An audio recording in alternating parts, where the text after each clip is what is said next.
In this video, I will give you a quick overview of MATLAB Live Editor with a focus on running the MATLAB LiveScript. The MATLAB Live Editor was introduced in 2016 with slight variations across different versions. It provides an interactive environment where you can write and execute code, visualize results, and document your work all in one place. It is different from MATLAB scripts. MATLAB scripts follow a traditional linear workflow, where code is written and executed sequentially. It typically focuses solely on code execution without built-in support for rich text or visualizations. While efficient for executing predefined tasks, they may require separate documentation for explanations and visualizations. In contrast, MATLAB Live Editor provides an interactive environment where code, explanations, and visualizations can be seamlessly integrated. They support formatted text, equations, and various programming languages such as Markdown and HTML besides MATLAB code, so it facilitates comprehensive documentation and analysis. Also, they support real-time modifications, live execution, and some other interactive elements. In the following, we will explore code execution and some interactive features in MATLAB Live Editor. Let's start with a quick look of the MATLAB Live Editor interface. As a side note, I'll be demonstrating using MATLAB 2024A. The first step is to create or open a LiveScript. It is basically the same as what you do with MATLAB script. So from the same place, you can create a new LiveScript by clicking on blank LiveScript, or you can open the created LiveScript by clicking on Open File.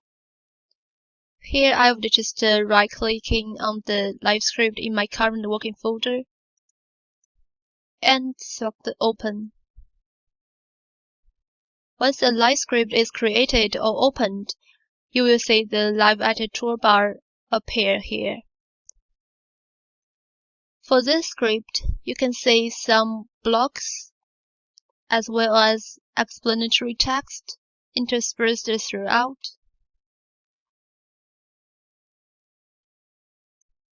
These code blocks are called sections in MATLAB Live Editor and can be created by clicking on the section break. So for example, I want to create a new section right after the sign function. So clicking on section break, a new section is now created. The section break allows for the selective execution of code blocks. If you only want to run the specific block, simply use the button Run Section. Then only the code in the section will be executed. So I want to execute the first section. So click on Run Section. You can see on the right-hand side only the variables angles and sin x are calculated and defined. And you can debug your code by creating breakpoints on the line numbers you wanted to pause. Just click on the line number where you want to pause the code execution. For example, on line 6, a red shadow appears. When running the code, it will halt at this point, so halt at line 6. Clicking Run. You can see on the right-hand side, a new plot is added to the output pane without the grid. And you can step through the code by clicking on Step. So first click on Run Next Line. The grid is added to the plot. And another step, the X label is added to the plot. For debugging, you can set several breakpoints. Here, I want to set another breakpoint on line 11. Let's see what will happen if I click on Continue. The title and legend are also added to the plots. And another continue will resume execution to run all the code after the breakpoint point.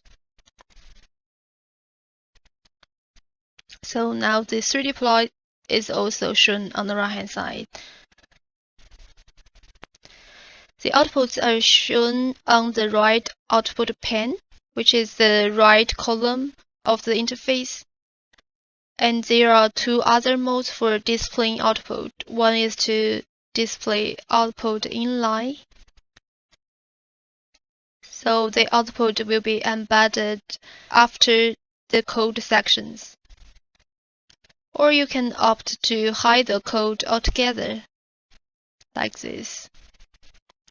Here I will choose the first section to show the outputs alongside my code.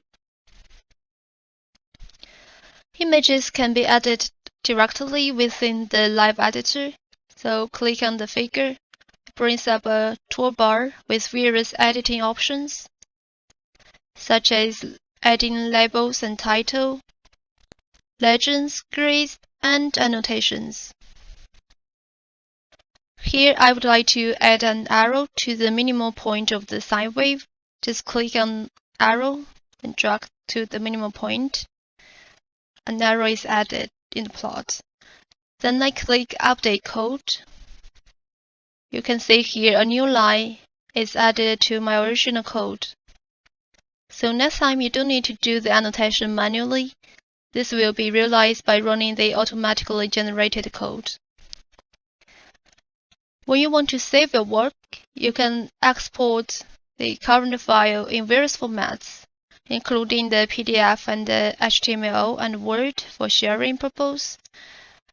Additionally, you have the option to save the current script as either a .m file or a .mlx file. Thanks for watching.